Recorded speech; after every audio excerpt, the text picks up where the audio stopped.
They didn't just forget Naomi Whitmore. They erased her like she had never been worthy of the name. And the night she stood in the grand marble foyer at 17, her suitcase in hand, her aunt didn't even look up when she said, "You were never one of us."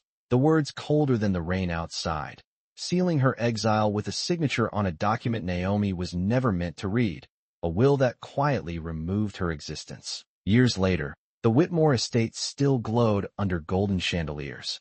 Untouched, unchanged, except for the quiet arrival of a new caregiver no one bothered to notice. A woman who moved with precision, who folded linens the exact same way Naomi once did, who knew which floorboard creaked before it did. And though her uniform was plain and her voice nearly silent, there was something unshakable in her presence, something no one in that house recognized but should have feared. Because power doesn't always announce itself. It waits, it watches, and it remembers. And as she stood outside her grandfather's door, hearing the faint echo of a man who once called her his legacy, Naomi made a decision that could not be undone. She stepped inside without knocking, knowing that by the time this house remembered her name, it would already be too late to take back what they had stolen. Because the real question was no longer why she left, but what would happen when they realized they still needed her. The moment Naomi crossed that threshold, the house began to shift in ways no one could explain, because within 48 hours the medication schedule that had been wrong for weeks was suddenly corrected. The financial ledger that had been quietly bleeding money stopped showing unexplained losses, and the staff who had been on edge for months started moving with calm precision again. Yet no one knew why, except one junior accountant who whispered to Ethan that a series of silent adjustments had been made overnight under a temporary caregiver's access code. Adjustments that prevented a six-figure transfer from going through unnoticed, and Ethan brushed it off at first until he realized the code did not belong to anyone in the system. Meanwhile, inside the dim bedroom, William Whitmore's breathing steadied whenever Naomi was near, his restless nights easing for the first time in years. And though his eyes struggled to focus, his hand would tighten slightly as if recognizing something deeper than memory. Something Diane dismissed with a tight smile even as her voice grew sharper and her control over the household began to slip in subtle, dangerous ways. Naomi said nothing. She only observed, adjusting, restoring, correcting, each quiet action creating ripples that exposed how fragile their power really was without the invisible work she once carried. And for the first time, the family's perfect surface began to fracture, not from outside attack, but from the absence they had created and the presence they could not yet name. Because the question was no longer whether something had changed, but who was quietly undoing everything they thought they controlled, and what would happen when they finally realized it was the one person they had already thrown away. The next morning did not begin with silence. It began with a call from Whitmore Holdings headquarters requesting immediate clarification on a series of internal corrections that had prevented a major compliance violation, and for the first time in months, the executive board spoke with cautious relief instead of controlled panic, because someone had stabilized a system that had been quietly collapsing. And when the assistant on the line asked who authorized the intervention, no one in the family had an answer. Downstairs, Naomi moved through the kitchen as usual, but the staff no longer treated her like background. Conversations paused when she entered. Eyes followed her hands as she adjusted a schedule that instantly resolved a week-long supply issue. And one senior house manager, who had worked there for 20 years, stopped mid-sentence and said softly, almost to himself, that no one had managed the estate this precisely since the old days, since before things started going wrong. And for a brief moment the room shifted, not with suspicion, but with respect. Later that afternoon, a visiting legal consultant arrived unannounced, reviewing documents tied to the Whitmore estate. And as Naomi passed by, he hesitated, looking twice, then asked Diane who the new operations coordinator was, because whoever reorganized the internal files had prevented a legal exposure that could have cost millions, and Diane's smile tightened as she realized the recognition was no longer subtle. It was visible, undeniable, and no longer under her control. Upstairs, Ethan watched from a distance, his confusion turning into something sharper, because every solution seemed to trace back to the same quiet figure he had ignored. And for the first time, he felt the uncomfortable weight of a possibility he could not explain. that the person fixing everything might be the one they had already discarded. And as Naomi paused outside the study, holding a folder no one else knew existed, the question pressed harder than ever. What exactly had she come back to take? And how much of their world was already depending on her before they even realized it? The tension broke the moment Ethan finally stepped into her path. No announcement, no preparation, just a sharp turn in the hallway as he blocked her from reaching the study. His voice controlled but edged with something new, something unsettled, asking who exactly had authorized her to access internal files that even senior staff could not touch. And for a second the house seemed to hold its breath because this was the first time he had truly looked at her, not past her, not through her, but at her. Naomi did not step back. She did not lower her gaze. She simply held the folder steady in her hands and met his question with silence long enough to make his authority feel uncertain. And that pause, that single controlled moment, shifted everything. Because he was the one waiting now, not her. Before he could press further, the legal consultant approached from behind and addressed Naomi directly, asking if she had reviewed the revised compliance notes because her adjustments had already been approved at the executive level. And just like that, the dynamic fractured, Ethan turning slightly as if the ground beneath him had moved, watching another man defer to someone he had dismissed as invisible.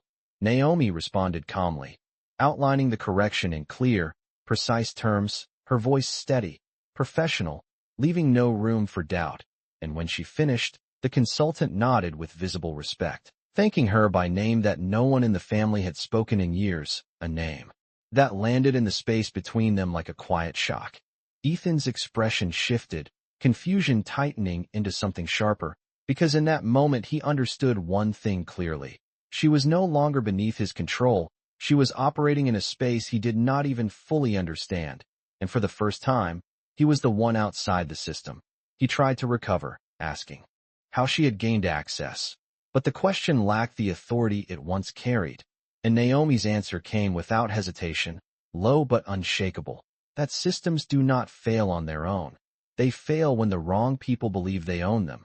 And she stepped past him without waiting for permission, without looking back, leaving him standing in a silence that felt heavier than any confrontation. Down the hall, staff members subtly shifted their posture as she passed. Doors opened before she reached them. Conversations adjusted around her presence. And Ethan saw it all. The respect, the alignment, the quiet acknowledgement that something had already changed beyond his control. And as he turned toward the study, realizing that every correction, every stabilization, every decision now pointed back to her, one question pressed harder than anything else. If she had only just stepped back into this house, how much of it had she already taken back without him even noticing? The shift became impossible to ignore the moment the executive board requested a live review inside the Whitmore estate, turning the private tension into a public test, because for the first time, decisions were no longer happening behind closed doors, and Ethan walked into the room expecting control, expecting authority, only to find that the presentation already loaded on the screen carried revisions he had never approved. The board members did not look at him first. They looked at Naomi, seated quietly at the far end of the table, and when the lead auditor asked for clarification on the recovered assets and stabilized accounts, it was her name that was spoken with expectation, not his. Ethan interrupted, attempting to redirect, questioning the source of the data, but the system logs appeared instantly, time-stamped, verified, showing that the corrections had not only been accurate, they had prevented cascading losses that would have reached into 7 figures within days. And the room shifted, not subtly this time, but openly, as one board member leaned forward and asked Naomi to walk them through her methodology. She stood without hesitation, her voice steady, explaining the structural gaps that had been overlooked for years, gaps that no one in the room, including Ethan, had identified. And with each point, each clear adjustment, each precise answer, the authority he once held began to thin in real time, visible in the way others stopped seeking his approval and started waiting for hers. Diane attempted to intervene, her tone sharp, reminding everyone of internal hierarchy, but the lead auditor calmly responded that results defined relevance, not titles, and that statement landed harder than any accusation. because it stripped away the illusion that position alone could sustain power. Ethan felt it then, not just confusion, but loss, something structural slipping beyond reach, as if the foundation he stood on had quietly been rebuilt without him. And when Naomi finished, the room did not erupt. It settled, with a quiet but unmistakable acknowledgement. Nods exchanged, notes taken, decisions aligned around her input. He tried once more, asking directly how she had gained this level of access. But before she could answer, the auditor spoke again, revealing that her credentials had already been cross-verified through a legacy authorization tied to the original estate structure, an authorization that predated even Diane's control, and for the first time, Ethan understood that whatever role she held now was not something recently given. It was something that had always been there, hidden, waiting. Naomi did not look at him when she responded, only said that some foundations are not visible until everything else begins to fail, and she closed the file in front of her with quiet finality, leaving the question hanging heavier than before. If her authority came from the original structure of the estate, then who had placed her therein? The first place, and why had that truth been buried for so long? The answer did not come from Naomi. It came from a locked archive Ethan was never meant to question, because late that night, driven by a pressure he could not ignore, he accessed the original estate records that predated Diane's authority, and what he found did not just fill gaps. It rewrote everything he thought he had built. The early financial recoveries that had secured Whitmore Holdings during its most fragile years. The strategic shifts that had quietly prevented regulatory scrutiny. Even the restructuring that elevated him into his current position, all carried a secondary authorization signature, one that had been masked, minimized, and filed under a name he had not spoken in years, Naomi Whitmore. At first he dismissed it as coincidence, but the deeper he looked, the clearer it became. Patterns of intervention, corrections made before crises surfaced, decisions that had saved millions yet were credited elsewhere. And for the first time, the timeline fractured, because the success he believed defined his capability no longer stood on its own. It leaned on something unseen, something he had never acknowledged. The realization did not come all at once. It pressed in slowly, replacing certainty with disorientation, as if the ground beneath his achievements had shifted into something unstable, something borrowed. The confirmation came from outside, not from family, but from a retired compliance officer who had worked with the estate years ago, who, when contacted, did not hesitate, stating plainly that the unseen safeguards within Whitmore Holdings had always traced back to one person, a young woman who understood the system better than anyone else, and who had been deliberately pushed out before her role could be formally recognized. Ethan ended the call without speaking, because the implication was no longer abstract. It was undeniable. What he had lost was not a family member, not a forgotten presence, but the very structure that had protected everything he now struggled to control. Downstairs, the estate continued to function under Naomi's quiet direction, each correction reinforcing what the records had revealed, and the distance between what he believed and what was true grew too large to ignore. He stood in the doorway of the study, watching her from a distance, no longer seeing a question, but a truth he had failed to understand. And for the first time, the need to confront her was no longer about authority, it was about reckoning. Because if she had been the hidden foundation all along, then what else had been taken from her? And what would happen when she finally chose to stop holding everything together? He did not wait for another meeting, another report, or another controlled setting, because by the next evening Ethan was already searching for her, moving through the estate with an urgency that did not belong to him before, asking staff questions he never used to ask, only to realize they no longer answered him first, their hesitation subtle but unmistakable, their eyes shifting toward where Naomi had last been seen, as if her direction now carried more weight than his authority. He found her in the study, standing by the window with a folder open, the late afternoon light outlining her in a stillness that only made his approach feel more rushed, more unsteady. And when he spoke her name, fully, clearly, it landed differently than before, not as a command, but as a reach. He began without structure, words overlapping, asking why she never said anything, why she let everything happen, why she did not come forward sooner, the questions revealing more than answers, exposing the fracture in his control, because this was no longer about management. It was about understanding something he had already lost. Naomi did not interrupt. She did not react to the urgency in his voice. She simply closed the folder slowly, placed it on the desk, and met his gaze with a calm that did not shift, and that contrast, his instability against her composure, made the imbalance undeniable, because for the first time, he was the one trying to be heard. When he stepped closer, lowering his voice, attempting to reclaim some ground by asking what she wanted now, her answer came without hesitation, quiet but absolute. That access is not the same as trust, and trust is not something you return to after it has been removed. The words did not rise, they settled, final in a way that did not invite argument. And when he tried to respond, to explain the past as something misunderstood, she shook her head once, not in anger, but in clarity, and that small gesture closed a door he had only just realized existed. Before he could press further, the legal consultant entered, addressing Naomi directly, informing her that the board had formally requested her presence at the upcoming review as a primary advisor, not a temporary role, not a support position, but a decision-making one, and the shift was no longer internal. It was official, visible, recorded.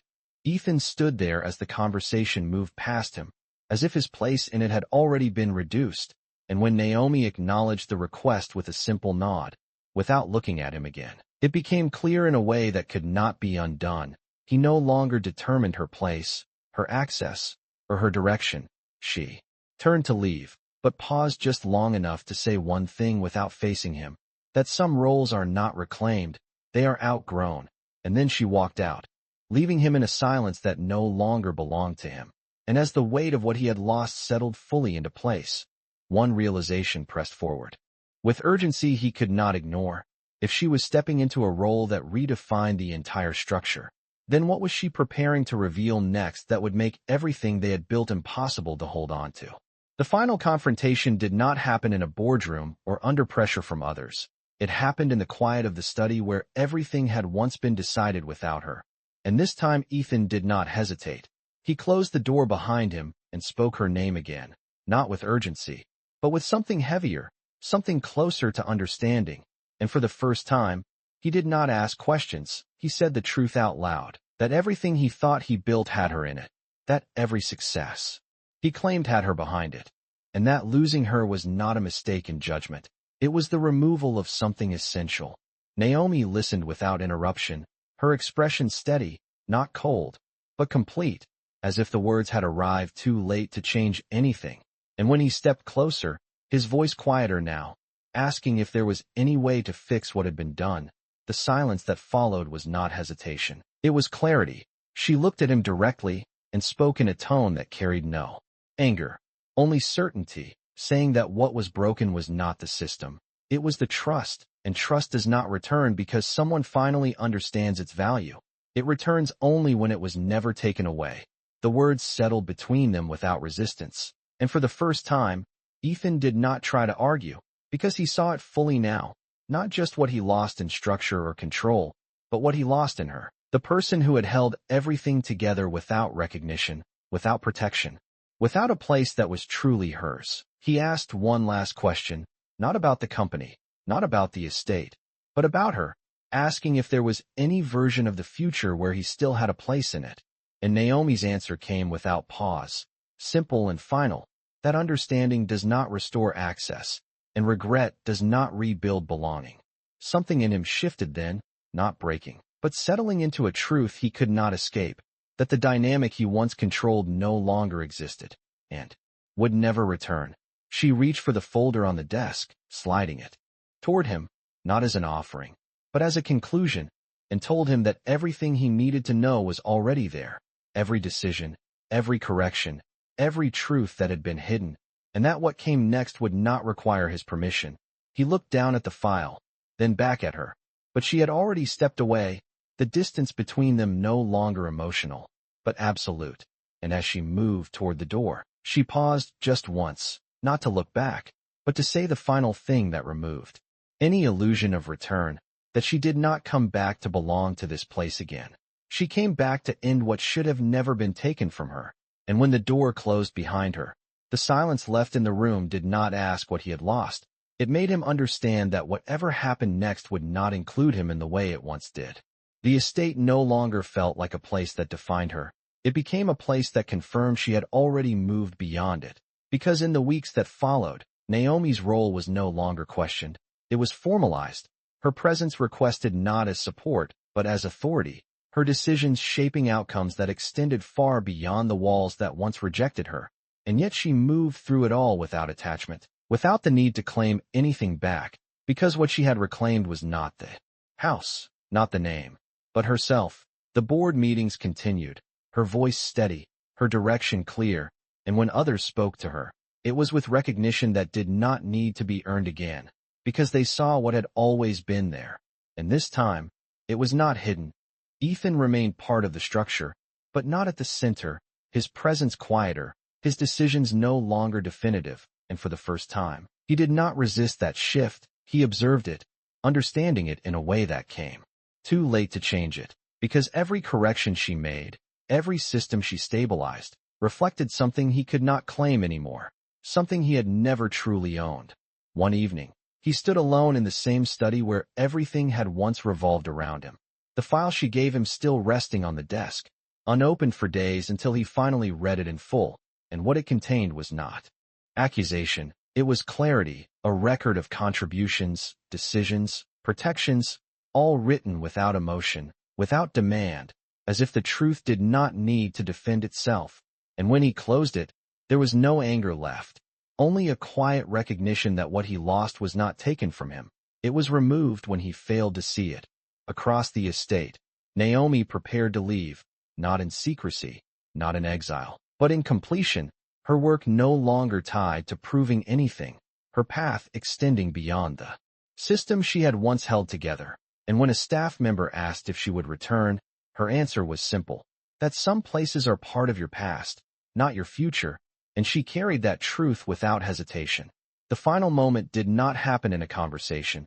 It happened in distance, as she walked down the long driveway under the fading light, her steps unhurried, her presence no longer connected to the place behind her. While from the window above, Ethan watched without calling out, without trying to stop her, because he understood now that there was nothing left to reach for, nothing left to reclaim, and as her figure disappeared beyond the gates, the silence that remained was not empty.